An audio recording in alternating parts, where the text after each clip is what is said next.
bem? Meu nome é Ingrid, eu sou trabalhadora do Grêmio Espírita Perseverança e Caridade e estamos aqui mais um domingo para a continuidade do estudo do Evangelho segundo o Espiritismo, o estudo sequencial do Evangelho. E hoje, mais especificamente, vamos tratar do capítulo 11, Amar o Próximo como a Si Mesmo, e um texto das Instruções dos Espíritos, a Fé e a Caridade. Mas antes de iniciar, como fazemos sempre, vamos fazer a nossa oração. Então, fechando os olhos, respirando fundo, buscando nos concentrar, nos acalmar. Agradecemos ao Pai por mais esse domingo. Agradecemos pela oportunidade de estudo do Evangelho. Agradecemos as bênçãos que são colocadas em nosso caminho, da mesma forma que agradecemos pelas dificuldades que são colocadas lá. E rogamos ao Pai neste momento o teu concurso, a presença do Mestre Jesus, para que possamos fazer a leitura desse texto e compreendê-lo da melhor maneira possível. Assim seja. Então, estamos fazendo o estudo do capítulo 11 e fazendo o estudo do Evangelho segundo o Espiritismo, a gente sabe que cada capítulo ele tem como mote algumas passagens do próprio Evangelho, Hoje, especificamente do Evangelho de Mateus, algumas passagens do Evangelho de Mateus e Lucas. Então é sempre interessante, ainda mais que a gente faz esse estudo semanal, a gente voltar, a esses excertos do Evangelho. Uma das passagens, que motivou esse capítulo foi aquela parábola dos credores e dos devedores, não vou ler porque é uma passagem um pouco comprida, mas basicamente é aquela parábola que conta a história de um servo que tinha uma dívida com o seu senhor.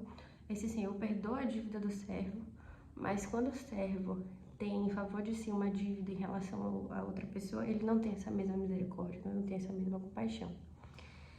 E outra passagem também interessante que eu acho que é uma das passagens assim fundamentais, quando a gente pensa no Evangelho, é aquela em que perguntam a Jesus: Mestre, qual é o maior mandamento da lei? Jesus respondeu: Amarás o Senhor teu Deus de todo o teu coração, de toda a tua alma, de todo o teu espírito. Este é o maior e o primeiro mandamento.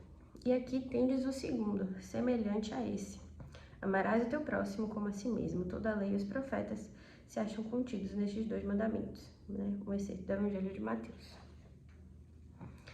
Então, vamos passar para as instruções dos Espíritos. O item 13, mais especificamente, e o nosso texto de hoje é a fé e a caridade. Disse-vos, não há muito, meus caros filhos, que a caridade sem a fé não basta para manter entre os homens uma ordem social, capaz de os tornar felizes. Pudera ter dito que a caridade é impossível sem a fé. Na verdade, impulsos generosos se vos depararão mesmo entre os que nenhuma religião tem. Porém, essa caridade austera, que só com abnegação se pratica, com constante sacrifício de todo interesse egoístico, somente a fé pode inspirá-la, porquanto só ela dá se possa carregar com coragem e perseverança a cruz da vida terrena. Sim, meus filhos, é inútil que um homem ávido de gozos procure iludir-se sobre o seu destino nesse mundo, pretendendo ser-lhe lícito ocupar-se unicamente com a sua felicidade. Sem dúvida, Deus nos criou para sermos felizes na eternidade. Entretanto, a vida terrestre tem que servir exclusivamente ao aperfeiçoamento moral, que mais facilmente se adquire com o auxílio dos órgãos físicos e do mundo material. Sem levar em conta as vicissitudes ordinárias da vida, a diversidade dos gostos, dos pendores e das necessidades, é esse também um meio de vos aperfeiçoardes, exercitando-vos na caridade. Com efeito, só a poder de concessões e sacrifícios mútuos podeis conservar a harmonia entre elementos tão diversos do mundo material e do mundo espiritual. Tereis, contudo, razão se afirmardes que a felicidade se acha destinada ao homem nesse mundo, desde que ele a procure, não nos gozos materiais, sim no bem. A história da cristandade fala de mártires que se encaminhavam alegres para o suplício. Hoje, na vossa sociedade, para seres cristãos não vos faz mister nem o holocausto do martírio, nem o sacrifício da vida, mas única e exclusivamente o sacrifício do vosso egoísmo, do vosso orgulho e da vossa vaidade. Triunfarei se a caridade vos inspirar e vos sustentar a fé. Espírito Protetor, Crocávio, 1861. O texto de hoje da gente foi um pouco mais curto, né? Mas também trouxe uma mensagem, assim, fundamental, assim, primordial, principalmente para aquele que escolhe abraçar uma doutrina religiosa, especialmente dentro do cristianismo. E ele traz aí algumas ideias muito interessantes, mas eu gostaria de destacar 2 pontos que eu acho que são interessantes para o texto. Primeiro, ele fala que nós temos impulsos generosos, né? O ser humano é da natureza do ser humano, ter esse impulso generosos, mesmo entre os que nenhuma religião tem. Porém, essa caridade austera, que só com abnegação se pratica, com constante sacrifício de todo interesse egoístico, somente a fé pode inspirá-la. E por que a fé somente pode inspirá-la, né? Vem da ideia de que somente tendo em mente que a nossa verdadeira morada não é essa, né? Nossa verdadeira natureza é espiritual e não material, é que nós conseguimos colocar de lado todos esses interesses egoísticos, todas essas comodidades, todos esses gozos vazios, para que a gente consiga, de fato, praticar essa caridade austera que ele coloca aqui, né? E é interessante a gente também pensar que quando ele coloca aqui fé, isso não necessariamente significa que uma pessoa deve adotar oficialmente determinada religião, determinada doutrina religiosa, mas aquela pessoa que tem, de fato, a ideia firme de que nosso verdadeiro estado não é esse, que a nossa verdadeira morada é o mundo espiritual, não é esse aqui, ela também vai conseguir exercer essa caridade austera, ou pelo menos vai ter a potencialidade de exercê-la de alguma forma. É muito interessante isso. E no final também ele traz a ideia de que hoje na vossa sociedade, para seres cristãos, não se vos faz mister nem o holocausto do martírio, nem o sacrifício da vida, mas única e exclusivamente o sacrifício de vosso egoísmo, do vosso orgulho e da vossa vaidade. Quando a gente pensa nos cristãos da última hora, a gente pensa no sofrimento, toda a sorte de sofrimento pela qual eles passaram, né? Pelas perseguições e até as dificuldades da época mesmo, né? Hoje em dia vivemos numa era muito mais confortável, digamos assim. Então o desafio deles foi muito diferente do nosso, talvez muito mais doloroso, sofrido, mas a gente está passando atualmente por outro tipo de provação, né? Outro tipo de desafio. A gente não precisa mais passar por esse martírio, por esse sacrifício, mas em compensação a gente também tem que realizar uma tarefa bastante hercúlea, que é negar a si mesmo, né?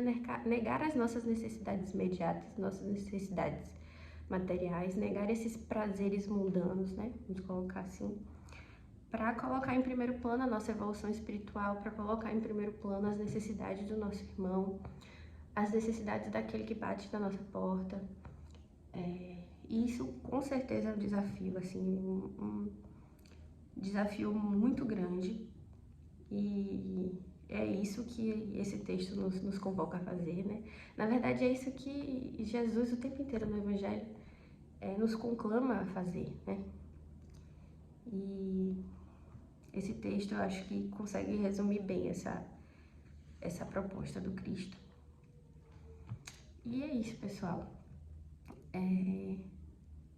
Ficamos hoje por aqui. Espero que a leitura de hoje possa ajudá-lo de alguma forma, que tenha ficado claro. E no próximo domingo vai ser lido o próximo texto, né, que também é das instruções dos Espíritos, caridade para com os criminosos, né? Esse capítulo 11, né, amar o próximo como a si mesmo, é assim imprescindível, né, para quem se propõe ao estudo do Evangelho, né? Quando a gente pensa no Evangelho segundo o Espiritismo, né, que foi o segundo livro da codificação, a gente tem que lembrar que ele foi motivado, assim, digamos assim, por uma pergunta que Kardec fez aos espíritos, né, perguntando qual seria o modelo, né, qual seria o exemplo que nós devíamos seguir, e os espíritos respondem vide a Jesus. Então, Kardec, se propôs a escrever o Evangelho segundo o Espiritismo, E na introdução ele explica bem, né, qual foi o método que ele utilizou para poder escrever o livro, né, selecionar, na verdade, os textos que foram trazidos para ele. E ele fala que ele tentou, assim,